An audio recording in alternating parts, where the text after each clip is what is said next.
Shalom, katakan kanan kiri sebelum duduk, katakan kau diberkati Tuhan hari ini. Ya, silakan duduk Bapak Ibu, welcome home. Ini rumah hometown saya juga, Balikpapan. Senang ada kembali di kota saya dengan kembali perjalanan yang cukup menegangkan. Ada tim saya saat tadi malam sampai jam 9 malam baru tiba di Balikpapan. Memang ini masa-masa yang masih perlu banyak adaptasi perjalanan gitu. Nah, saya senang ada kembali di GMS Balikpapan dan pagi-pagi ini juga memang hujan ya.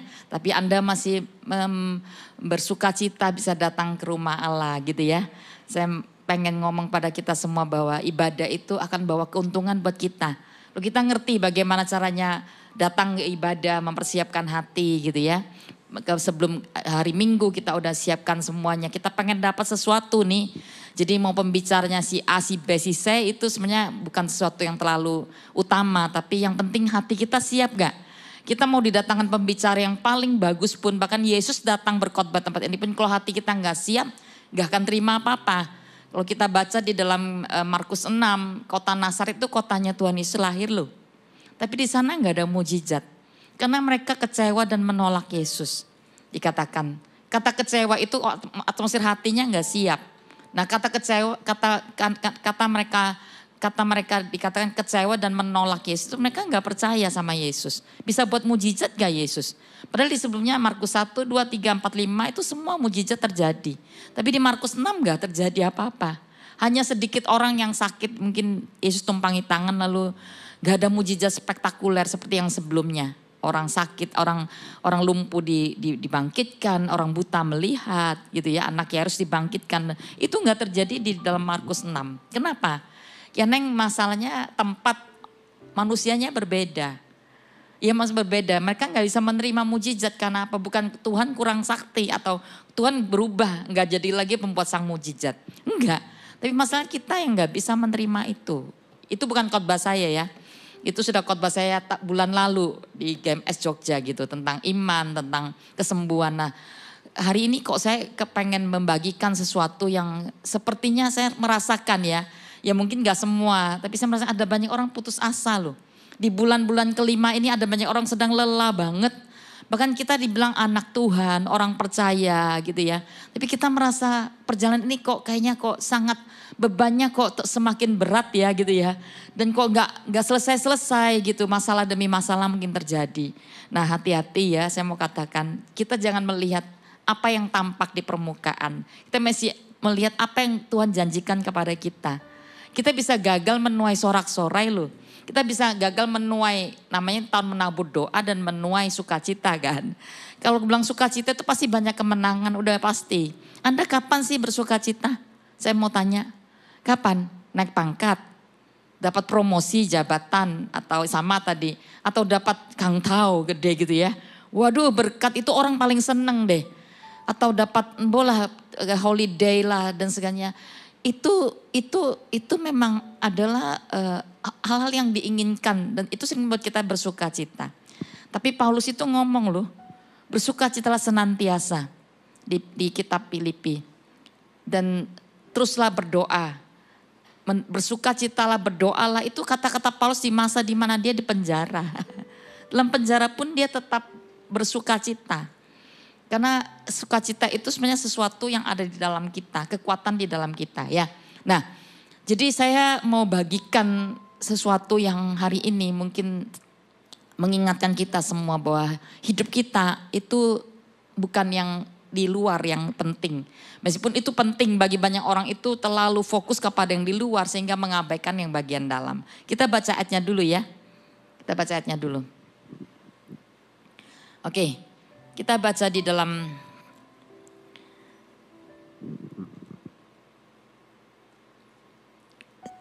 Dua Korintus 4 ayat 16 dulu. Sebab itu kami tidak tawar hati tetapi meskipun manusia lahiriah kami semakin merosot namun manusia batinnya kami dibaharui dari hari sehari. Sebab kami ini tidak tawar hati sebab meskipun manusia lahir kami semakin merosot namun manusia batinnya kami diperbaharui dari hari sehari. Ini kata Paulus sih, dia mengembalakan banyak jemaat ada di Korintus. Khususnya ini yang di Korintus, dia melihat banyak jemaat itu ngalami ya masalah. kehidupan keluarga, pernikahan. Dan banyak hal itu mereka mengalami banyak sekali artinya masalah-masalah yang timbul dalam kehidupan mereka. Nah, Paulus ingatkan bahwa kehidupan kita boleh tawar hati meskipun manusia lahir kita semakin merosot. Kata merosot itu keadaannya tidak semakin baik. Ya, atau mungkin yang sekarang ada di sini tentang usia juga. Semakin menua gitu ya, semakin sakit, lemah, kondisi badan lemah. Tapi kata merosot itu bisa ekonomi, bisa juga tentang pernikahan, tentang banyak hal itu sepertinya semakin menurun. Gak ada yang baik gitu loh. Gak ada yang baik, semakin merosot kan. Tapi dia mau ingat manusia batinia kami dibaharui dari hari sehari. Nah, saya mau garis bawahi manusia batinnya kita harus dibaharui dari hari sehari. Satu ayat lagi ya, lalu kita akan bahas. Tapi harta ini kami punyai dalam bejana tanah liat supaya nyata bahwa kekuatan yang berlimpah-limpah ini berasal dari Allah, bukan dari diri kami. Nanti yang kedua saya akan bahas dari Mazmur 8. Bagaimana Mazmur 8 berkata bahwa kita ini manusia, siapa sih kita kok Tuhan mengindahkan kita. Kita ini rapuh, kita ini bejana. Bejana itu tanah liat, itu sangat rapuh sebenarnya. Kita ini gak ada apa-apanya, tapi karena ada sesuatu yang kita ada di dalam Tuhan, maka kita dibuat menjadi harta, kekuatan yang berlimpah itu berasal dari Allah, bukan dari kita. Jadi di dalam kita ini ada satu harta yang luar biasa. Yang perlu kita baharui dari hari ke hari. Bejana di dalam kita ini. Nah, saya mau ngomong gini. Tadi kalau kita ngomong tentang hal-hal yang terjadi dalam sehari-hari kita, itu buat kita bisa menjadi putus asa dan tawar hati sih memang. Tapi ingat, banyak orang kenapa nggak bisa drive, artinya nggak bisa menghadapi persoalan di luar. Karena memang yang di dalam pun rapuh gitu loh. Maksudnya gini, tadi di luar bisa merosot semua ya. Saya bilang tentang kesehatan, penyakit, keuangan, keluarga itu bisa semakin hari semakin menurun, merosot. Karena itulah manusia tubuh kita itu kan fana. Ini terbatas, terbatas banget. Tapi ada kekuatan di dalamnya itu gak terbatas. Kalau itu dibangun loh.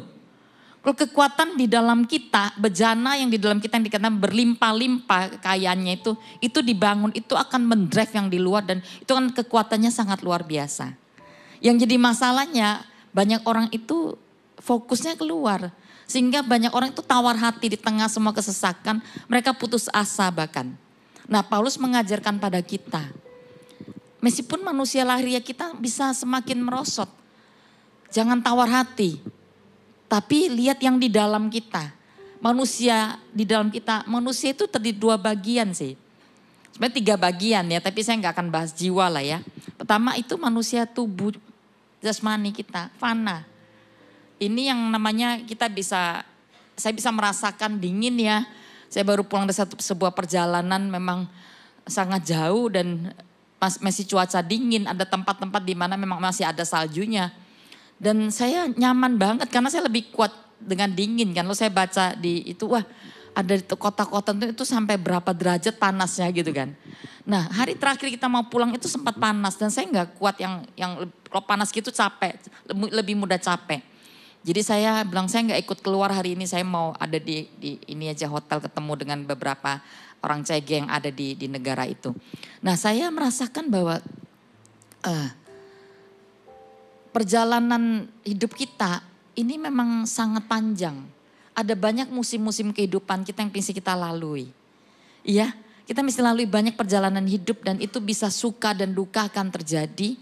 Tapi saya mau ngomong hari ini kalau kita memenuhi kemenangan di ujungnya, kita mesti harus sadar bahwa manusia luar kita ini di permukaan yang bisa merasakan dingin, bisa merasakan panas, ini yang di luar.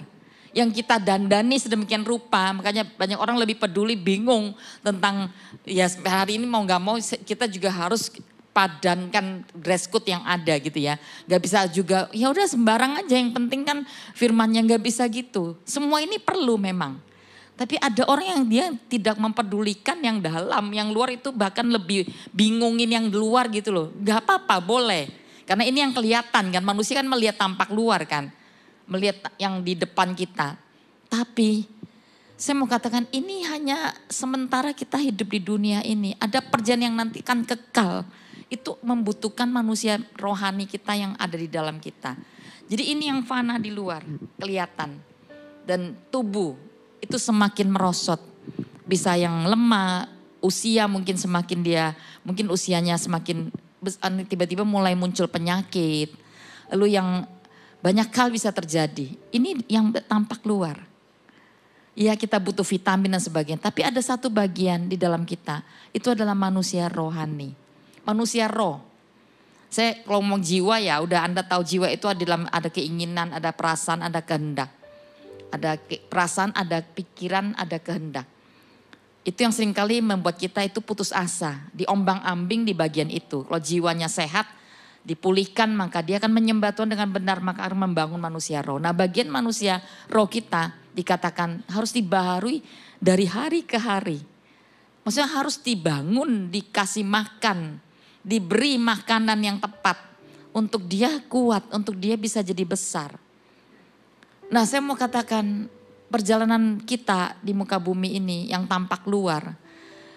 Jangan sampai kita fokus ya, terlalu berlebihan kita taruh sesuatu yang berlebihan. Dan seringkali setan tuh menaruh beban-beban yang gak perlu.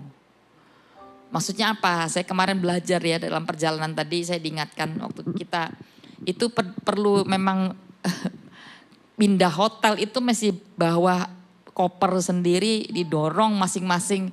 Memang kamu bawa sekian ya kamu punya tanggung jawab bawa sekian. Nah saya merasa ada banyak yang kita perlu kurangi beban. Jadi nggak bawa banyak-banyak lah apa yang kita perlu kurangi kita kurangi. Tapi dalam perjalanan yang cukup berat itu kenapa kuat ya saya bingung. Kenapa kuat gitu ya.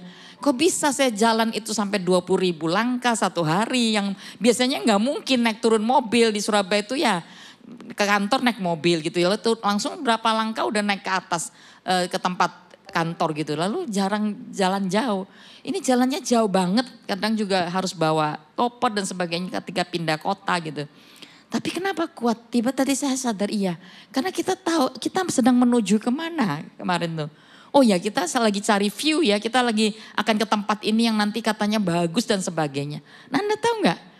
Kalau kita bisa sadar bahwa ada satu tempat yang Tuhan sediakan bagi kita. Ya kalau kita ngomong surga memang ada nantinya. Itu tempat yang luar biasa indahnya loh dibandingkan semua tempat-tempat yang paling indah di dunia. Jadi gue tanya, seneng gak Jenny? Ya seneng aja sih. Tapi saya mau katakan kita lupa. Ada tim saya yang pernah dibawa ke surga. Dia bilang aku gak mau pulang loh. Karena dunia ini memang penuh dengan penderitaan, beban, air mata. Meskipun dia juga ngalami banyak kesenangan. Dia bilang aku gak mau pulang Tuhan. Suamimu gimana? Udah gak apa-apa. Suruh mereka ikut ke surga aja anak juga apa. Hartamu, harta silakan Tuhan. Aku gak mau kasih ke orang-orang. Sampai gitu loh. Ini orang yang punya segalanya. Mobilnya itu jejer, mobil mewah dan dia punya rumah, dia punya banyak aset, sangat diberkati. Ketika dia naik ke situ, aku gak mau semua ini. Aku gak mau. Nah, saya ingat cerita ini, saya mau katakan dia udah lihat surga. Benar-benar indah dan kalau kita tahu tujuan itu, Anda mesti mengurangi beban-beban yang kadang gak perlu. Setan tuh seringkali taruh beban-beban yang gak perlu. Sehingga apa? Dia akan mengambil banyak hal, mencuri banyak hal yang dibilang bejana yang berlimpah-limpah itu loh. Itu bukan cuma ngeroh-ngeroh. Di dalam kita ini ada iman. Di dalam rohani kita itu ada sukacita. Buah-buah roh itu ada yang namanya damai sejahtera. Itu mahal loh harganya. Orang tercuri aja damai sejahtera. Tadi pagi ini salah satu contoh saya bilang Tuhan ampuni ya. Ampuni. Saya ini sebelum saya khotbah gini udah dapat pelajarannya juga. Jadi banyak hal gitu yang saya bilang kok gak cocok ya dengan memang saya salah juga bawa sampai apa. Karena memang buru-buru Jumat subuh jam 5 baru sampai Jakarta. Bayangkan Sabtu saya seharian kayak tepar gitu lalu ya persiapan dan masuk datang ke kota ini dan sebagainya gitu. Saya tahu bahwa ada banyak hal itu yang tertinggal gitu ya. Dan gak siap untuk apa secara ada yang gak ke bawah gitu. Saya sempat tadi pagi berkeluh kesah. Makanya tadi saya sujud ampuni Tuhan. Saya gak mau kehilangan berkat yang paling besar di dalam saya. Saya gak mau tercuri sukacita, damai sejahtera. Ini mahal. Nah banyak kita nggak ngerti. Kalau Anda berkata bahwa manusia rohani itu ngero-ngero, bukan. Itu tentang apa yang bisa kita bangun, yang kita jaga dari hari ke hari. Yang perlu diperbaharui loh. Kata diperbarui masih orang bilang di renew. Bisa menjadi lama-lama menjadi menjadi semakin gak lagi diperbaharui, jadi rusak atau apa masalah kondisi manusia batinia kita. Nah itu perlu diperbaharui. Artinya apa? Setiap hari kita mesti datang upgrade kehidupan manusia rohani kita sih. Berkaca. Saya sebentar aja bilang Tuhan ampuni. Saya tadi sujud itu saya bilang Tuhan aku gak layak naik sampaikan kalau saya sendiri gak jadi teladan. Saya gak mau tercuri sih pagi-pagi udah hujan gitu ya.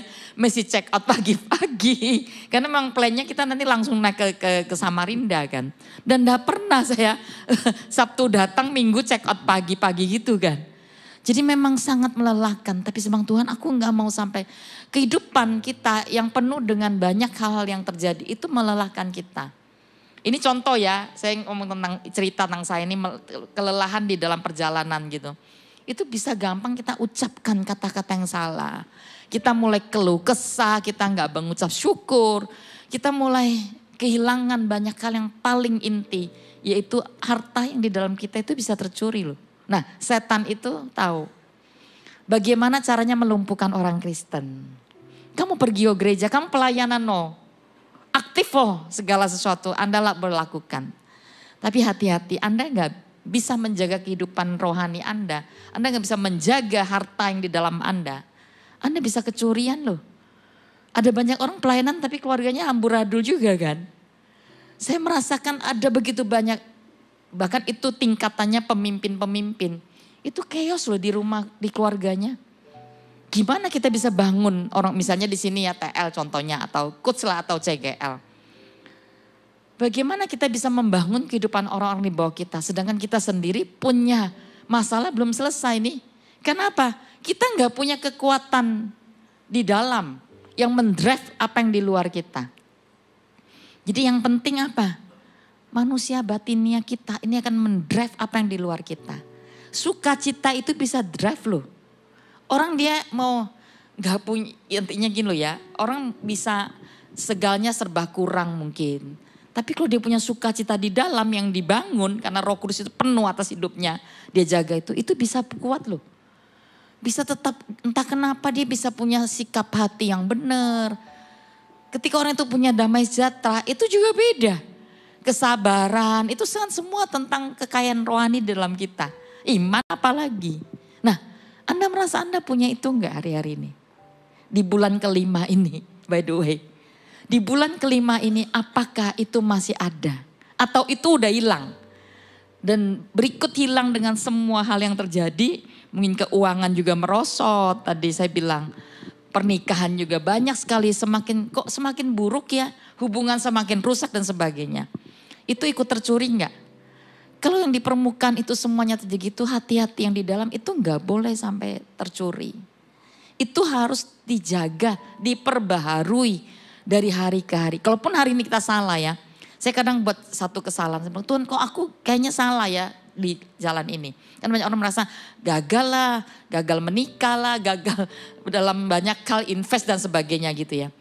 Kalaupun kita berbuat sudah salah gagal. Saya datang dan Tuhan aku salah. Aku akui ini salah. Aku ambil jalan ini salah. Contohnya gitu ya. Ini hal yang sehari-hari aja. Ini salah Tuhan. Aku minta ampun.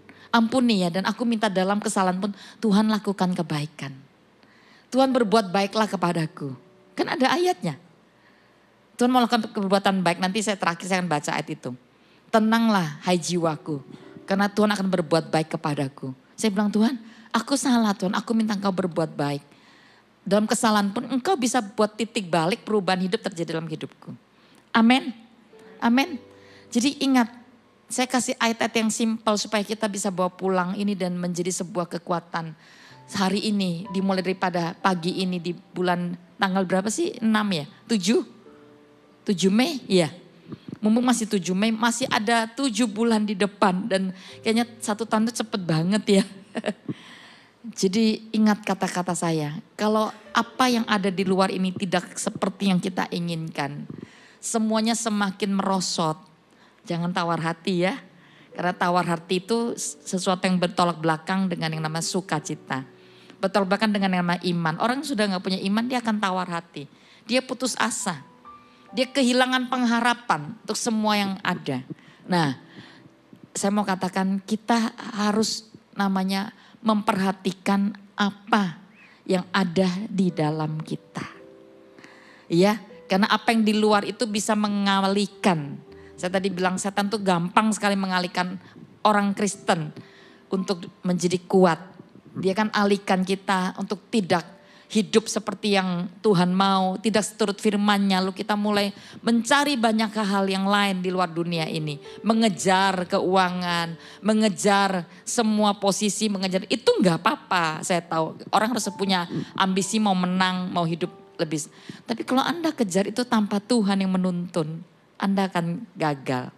Dan akhirnya apa yang Anda kejar pun mungkin akan pulang jatuh di pundi-pundi yang berlubang. Di sininya ngisi tapi nanti ada kebocoran-kebocoran terjadi. Kenapa? Tuhan tidak menyertai, Tuhan tidak melindungi apa yang kita kerjakan juga. Amin. Nah sekarang saya mau ngomong dua bagian pagi ini. Apa yang kita harus kerjakan? Yang pertama perhatikan hal yang ada di luar, hal yang ada di dalam. Jangan fokus pada hal yang di luar, tapi fokus hal yang di dalam kita kekal. Yang kedua, kita mesti upgrade manusia rohani kita. Oke. Saudara kita baca Lukas 1 ayat 80. Ini tentang Yesus. Tentang Yohanes Pembaptis dulu. Lukas 1 ayat 80. Adapun anak itu bertambah besar dan makin kuat rohnya dan tinggal di padang gurun sampai kepada hari ia menampakkan diri kepada Israel. Lukas 2 ayat 40. Anak itu bertambah besar menjadi kuat, penuh hikmat dan kasih karunia Allah ada padanya. Ini yang kedua Yohanes Pembaptis. Yohanes Pembaptis itu dipenuh roh waktu dalam kandungan ibunya. Ya, Anda ingat Maria datang ke rumahnya Elizabeth lalu dia katakan shalom gitu. Itu dia di dalam kandungan bisa ngalami kepenuhan gitu ya. Nah, nggak langsung otomatis Yesus sebagai anak Allah, dia itu langsung besar rohnya. Yesus pun dikatakan di tadi Lukas 2:80, anak itu bertambah besar dan menjadi kuat. Menjadi kuat itu apanya? Kuat rohnya dan penuh hikmat. Ini yang mendrive Yesus melakukan pelayanannya dan menjadi seorang yang sangat dipakai luar biasa di masa itu. Dia anak Allah loh. Tapi Yesus memberikan teladan bagaimana dia menghidupi manusia rohani di dalamnya. Lebih daripada kita semua hari ini bahkan. Anak Allah loh. Kita berkata anak Allah gak perlu. Oh pendeta itu gak perlulah. Oh ya jangan salah. Justru semakin tinggi posisi seorang itu harusnya dia harus semakin kuat membangun kehidupan di dalamnya. Karena anginnya semakin besar loh. Tapi kadang orang lupa dengan kesibukan. Semakin sibuk semakin dipakai malah lupa mengabaikan yang kehidupan rohaninya. Nah Yesus sebagai anak Allah dia adalah pribadi yang bertumbuh kuat. Lebih kuat dan roh kita itu bisa lebih besar lebih kuat. Katakan. Roh manusia rohaniku bisa tambah besar, tambah kuat. Kalau dibangun, kalau dibaharui masalahnya. Masalahnya banyak orang itu gak punya manusia roh yang kuat. Bahkan gak sehat juga banyak. Banyak orang Kristen sakit rohani. Banyak loh orang Kristen sakit rohani sungguhan. Karena memang tidak dibangun. Anda kesehatan gak dijaga aja kan udah bisa. Makan sesukanya, gak cek dokter apa. Sama aja kan. Rohani juga gitu, Anda sesukanya hidup, nggak jaga hati gitu ya. Terima semua masukan-masukan hal yang buruk gitu. Bagaimana iman Anda terbangun? Itu manusia roh loh iman. Gimana imanmu terbangun? Bagaimana kau bisa menangkan dunia ini atau persoalan hadapi masalah? Nah Yesus anak Allah, dia dikatakan rohnya itu tambah kuat. Yohanes Pembaptis rohnya tambah besar. Karena apa? Itu bertumbuh. Katakan bertumbuh.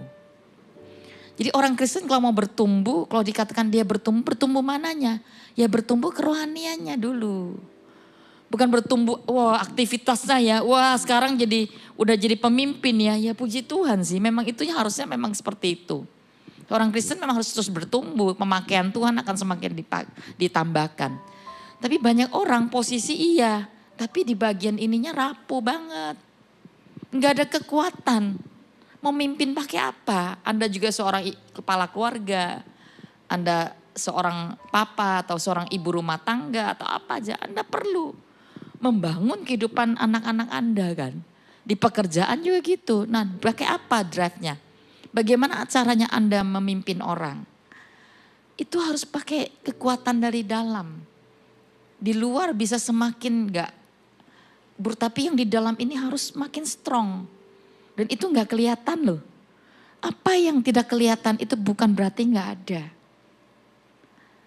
Banyak orang mengabaikan, sepertinya udah bingung. Tapi ini yang penting. Nah ini yang seringkali menjadi sesuatu yang menjadi banyak orang percaya itu kehilangan yang paling inti. Dan hidupnya itu ngalami begitu banyak pendarahan. Banyak sekali hal terjadi karena enggak punya kekuatan yang di dalam. Bejananya ini rapuh. Kita ini rapuh, tapi ketika kita konekkan dengan Tuhan, kita jadi bejana yang penuh dengan kelimpahan. Harta yang berlimpah-limpah ada di dalam kita. Jadi kuat.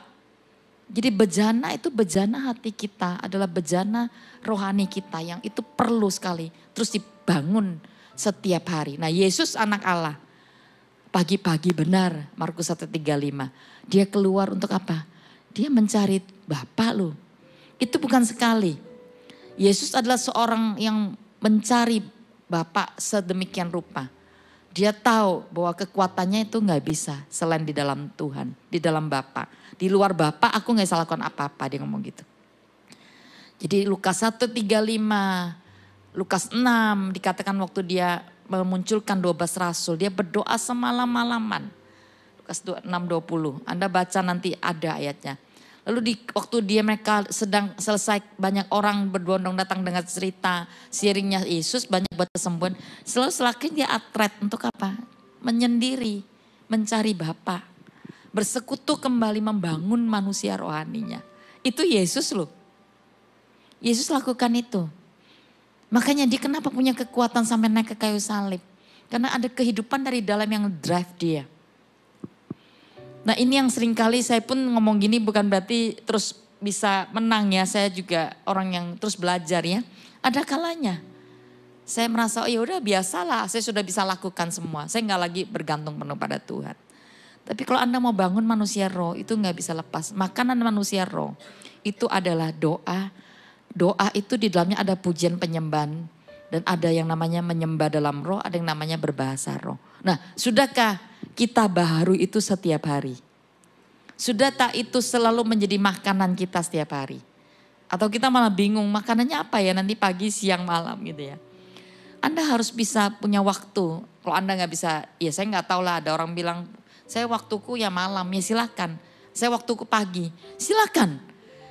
Tapi kalau Anda harus tahu setiap waktu Anda bisa menyembah dalam roh, berdoa dalam roh, itu bisa di jalan. Itu bisa di waktu Anda sedang nyetir mobil. Anda tahu Benares, dia main khotbah di ibadah minggu. Bagus banget, Anda mesti buka YouTube-nya. Dengarkan dia berkhotbah, bagaimana dia ngomong tentang mendengar suara Tuhan. Saya suka ketika dia di Surabaya, saya akan ajak dia ngobrol gitu ya. Untuk makan siang lalu kita ngobrol. Dan tengah-tengah makan gitu dia kan banyak cerita. Saya Pak, Bapak doanya berapa jam sehari gitu. Dia bilang dulu dia bilang gitu. Saya 8 jam memulainya. Wah saya kaget. Saya minder dengar dia doa 8 jam. Tapi memang orang harus mengawali gitu sih. Kalau orang itu memang belum punya kekuatan gitu, saya anjurkan ada satu waktu dia benar-benar serius membangun. Tapi setelah itu sekarang saya nggak bisa. Paling ya saya nge-gym 1 jam. Maksudnya sambil dia olahraga dia berdoa. Waktu dia ngantar anak dia berdoa. Jadi lakukan semua aktivitas di dalamnya dia sambil berdoa. Dia nggak bisa cuma ada di ruang satu tempat lalu dia berdoa. Nggak gitu, doa itu nggak kaku gitu. Jadilah dia orang berjalan udah ngerong-ngerong juga menurut saya. Dia berjalan dengan sangat santai orangnya dan banyak orang diberkati lewat pelayanannya sih. Banyak suara Tuhan disampaikan gitu ya. Nah saya mau katakan itu apa? Sesuatu yang terbangun di dalam kehidupan seseorang. Dia ngomong, coba itu masa di mana dia sedang membangun pembangunan manusia rohnya. Nah Anda mesti membangunnya sih. Kalau Anda mau sukacitamu itu kuat, damai sejahtera. Bukan berarti saya gini, saya bisa loh kehilangan damai sukacita. Tapi entah kenapa tiba-tiba kalau ada sesuatu serangan, itu bisa dipatahkan. Misalnya ada perkataan orang, kalau dulu kan langsung nancep masuk gitu ya, langsung dipikirkan apa. Sekarang enggak gitu, itu enggak boleh lama. Kalau ada hal-hal yang itu dari luar, itu tentang hal yang saya bilang benih-benih buruk yang masuk gitu ya. Kita harus bisa itu dipatahkan. Jadi enggak sampai itu tinggal dalam hidup kita. Dan menggeser perkara-perkara baik dalam yang sudah Tuhan, yang kita bangun. Contoh yang saya bilang apa yang namanya kekayaan rohani itu adalah sukacita, damai sejahtera, iman gitu kan. Itu manusia roh kita. Kalau Anda membangunnya, itu akan menjadi strong dalam kehidupan kita. Jadi itu loh, kok bisa ya orang itu mengalami gitu. Kok dia bisa menghadapi ya. Itu kekuatan dari dalam memang. Jadi yang di luar ini bisa apa, tapi tidak akan bisa, karena yang di dalam ini udah jadi satu bangunan yang kuat. Nah, Anda mesti beri makan manusia roh Anda. Nggak bisa Anda doanya ecek-ecek ya. Kalau mau kuat, apapun yang Anda mau kuat, Anda mau olahraga kuat, itu nggak bisa juga main-main. Saya pernah satu hari coba-coba ikut, ada yang ngajak, ayo Cik kita olahraga gitu ya. Yang pakai angkat beban gitu, tapi pikir sesukanya nggak bisa loh. Itu mesti ada caranya, ada tarikan nafasnya. Saya bilang sesuatu harus serius. Waktu kan serius, ada loh tim saya, teman gitu. Dia memang benar-benar dia kelihatan. Loh kamu kurusan ya, banyak loh kurusan. Ini tentang yang orang yang membangun ya lewat olahraga. Nah apapun yang kita mau bangun kalau itu serius pasti terbangun sih. Jadi orang Kristen kalau mau punya kekuatan rohani tapi doanya cuma sekedar lu ngantuk tertidur gitu. Bahasa roh juga gak jelas, Anda umi-umi. Gak bisa. Karena waktu Anda berbahasa roh Anda sedang berkomunikasi dengan Tuhan. Itu di kan 1 Korintus 14. Kamu sedang berkata-kata kepada Tuhan. Itu bahasa doa yang rahasia loh. Powerful. Itu sangat powerful. Saya melakukan itu sangat acap kali. Atau ketika awal-awal di mana saya pergi Israel di awal-awal. Saya pernah pulang dari Israel bukan yang kali ini. Itu pulang Israel itu saya mengalami semalaman. Itu gak tidur. Rohnya minta makan terus. Jadi kembali ke kasih mula-mula kayak keintiman baik Tuhan gitu ya. Itu semalaman itu dibuat gak tidur. Saya tidur tapi rohnya bangun. Dan dia terus ingin menyembah, ingin berbahasa roh gitu. Wah tapi setelah itu saya merasakan bagaimana waktu saya berjalan karunia Roh Kudus mengalir gitu ya. Itu powerful luar biasa sih. Tapi sekali lagi ada masa-masa di mana setan itu datang mencuri. Dia tahu apa yang apakah dia suka uang kita? Apakah yang dia curi adalah, bukan. Dia curi uang kita hilang, tapi yang dia curi bejana. Ada yang hal perkara-perkara itu hilang. Orang bisa kehilangan uang itu kayak kehilangan, waduh bisa babak belur. Dia curi sukacita kita, dia curi iman kita. Ada banyak orang kena masalah langsung drop imannya. Itu yang dia curi sih. Jadi saya pernah mengalami satu masa pembangunan manusia yang luar biasa. Dan jalan itu karunia itu begitu bermandikan dengan kemuliaan Tuhan. Ya Tuhan dimuliakan sih, maksudnya dari semua yang Tuhan kasih itu tentang Tuhan semua. Tapi Anda tahu ada masa-masa di mana benar kebodohan. Setan tahu celah mana manusia itu. Ini Verodika celahnya di mana, dia akan datang dan mengambil bagian-bagian yang itu sangat berharga. Jadi pagi ini saya mau ingatkan, di dalam kita ada harta yang sangat berharga dibandingkan dengan deposito Anda. Orang merasa kalau depositonya berkurang, mulai kehilangan suku. Kalau ada gitu, aduh seneng ya ada deposito. Contoh ya, contoh. Kami pernah dulu di kota ini, waktu kami pindah ke kota Surabaya itu banyak hal Tuhan kikis. Apa yang kami jual rumah, lalu uangnya kami simpan di deposito gitu ya, ada saya yang pegang. Itu dalam satu waktu habis. Karena papa mama saya sakit di waktu itu dan masuk rumah sakit. Mama kena jantung, lalu papa juga kena stroke. Jadi waktu yang bersama dan itu habis sekaligus. Udah muda loh. Saya baru masuk jadi hamba Tuhan. Tuhan tanya, kamu masih mau gak Yeni mengikut aku? Itu gak mudah. Adik saya sempat, kenapa ya? Ada yang bilang, salah apa keluargamu? Saya bilang, gak ada yang salah, saya yakin. Kalau memang ini ujian dari Tuhan, kita jalani. Lalu adik saya tidur, dia mimpi tentang kita sedang tulis-tulis di satu kertas. Lagi tulis-tulis, kita lagi ujian. Jalan, saya bilang gitu. Saya suka cita aja, orang datang ke rumah sakit bilang, loh kamu kok bisa gitu? Kamu kok bisa gitu? Kok enggak? Saya bilang, iya. Mau apa? Saya bilang gitu. Iya saya jalani sih. Meskipun ada tangisan mungkin. Tapi saya tak percaya bahwa ada sesuatu yang Tuhan mau kerjakan. Habis loh. Habis satu kaligus. Dan situ kami mengalami bagaimana krisis, kemerosotan di dalam kehidupan kami. Sebagai orang-orang yang berkata, aku mau ikut Tuhan sepenuh hati loh. Seperti itu. Nah saya fokus kepada ini, kamu masih mau gak? Masih mau gak kamu mengikut aku? Saya berkata, iya Tuhan, aku tetapkan hatiku. Fokusku kepada yang kekal. Panggilanmu itu kekal Tuhan. Aku mau fokus kepada panggilanmu. Saya berlari kepada apa yang sebenarnya di belakang itu banyak hal yang mungkin bagi manusia itu indah dan sebagainya. Tapi saya bilang di depan ini jauh lebih mulia. Apa yang Tuhan mau sediakan bagi kehidupan kami. Amin. Jadi hari ini Bapak Ibu Saudara, makanan manusia roh. Anda masih banyak datang tersungkur di kaki Tuhan. Iya tahun ini banyaklah tersungkur gitu ya. Saya ingat Pastor Philip ngomong, bukan ngikut-ngikut tapi saya merasa iya ya. Waktu orang sujud, tiba-tiba waktu dia sujud tiba-tiba dia merasa memang aku butuh Tuhan. Aku butuh Tuhan. Mungkin gak usah banyak perkataan karena ketika kita lelah, kita dalam keadaan putus asa, kita duduk aja sujud. Itu sudah penyembahan loh. Mewakili begitu banyak kata-kata yang gak berarti. Yang penting hati kita sujud di hadapan Tuhan. Tubuh kita sujud dan kita menyerahkan, ini hidupku Tuhan. Aku serahkan segala sesuatu yang mungkin sudah rusak, gagal. Apa yang rasanya semakin hari semakin merosot, aku serahkan padamu. Bangun kehidupan doamu, pujian, penyembahan. Dan firman Tuhan, Anda gak boleh menjadi orang Kristen yang gak penuh dengan roh, gak penuh dengan firman. Penuh roh itu penuh hadirat Tuhan. Yang kedua penuh dengan firman. Penuh dengan firman, ada orang juga hafal firman. Tapi tidak jadi pelaku firman yang gak bisa.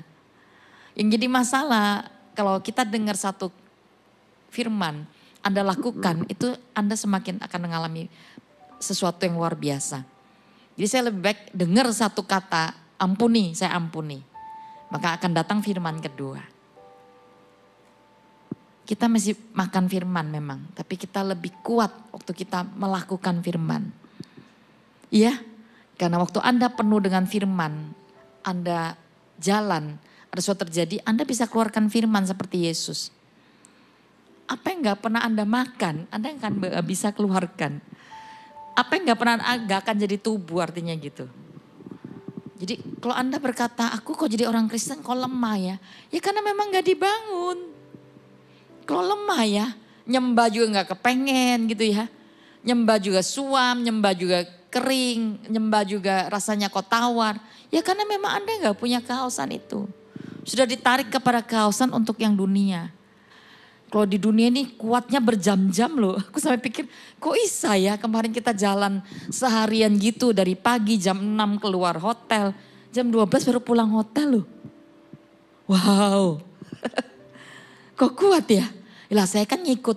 Maksudnya saya kan diajak. Kan saya gak mungkin kan bilang gak mau kan. Ya saya akan ikut. Saya bilang kenapa punya kekuatan seperti ini ya Tuhan. Orang Kristen saya mau katakan mestinya kalau kita bisa kuat perjalanan yang seperti itu. Dan Kristen kita harus lebih kuat dari itu sih. Kita mesti bisa kuat seharian. Bangun manusia rohani kita. Datang ibadah itu bisa terus menerus beribadah. Ada waktunya kan kita 21 hari puasa. Kita mesti naik ke satu gunung tinggi. Untuk tahun depan ya kita akan buat puasa 5 hari lagi. Ini ada yang ngajak.